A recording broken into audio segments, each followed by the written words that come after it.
വടക്കൻ കേരളം എടുത്തു നോക്കുകയാണെങ്കിൽ വടക്കൻ കേരളത്തിലെ ഒരു പ്രധാനപ്പെട്ട കാര്യമായിട്ട് എനിക്ക് തോന്നുന്നത് മുസ്ലിം മൈനോറിറ്റി ഒന്നടങ്കം UDF-ന്റെ കൂടെ നിൽക്കുന്നു എന്നുള്ളതാണ്.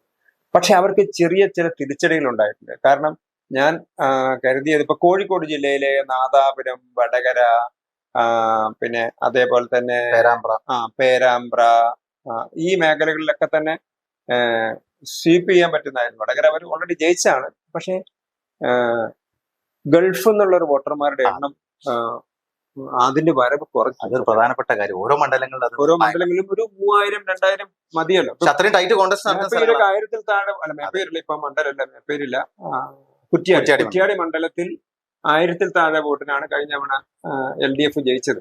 അപ്പം അങ്ങനെ നോക്കുന്ന സമയത്ത് വലിയൊരു വ്യത്യാസം ഉണ്ടാക്കാൻ ഈ ഗൾഫ് എന്നുള്ള ആ വോട്ടർമാരോട് വരാതിരിക്കുന്നത്, കാരണം അവര് കൂടുതലും 90% UDF സപ്പോർട്ടേഴ്സ് ആണ്.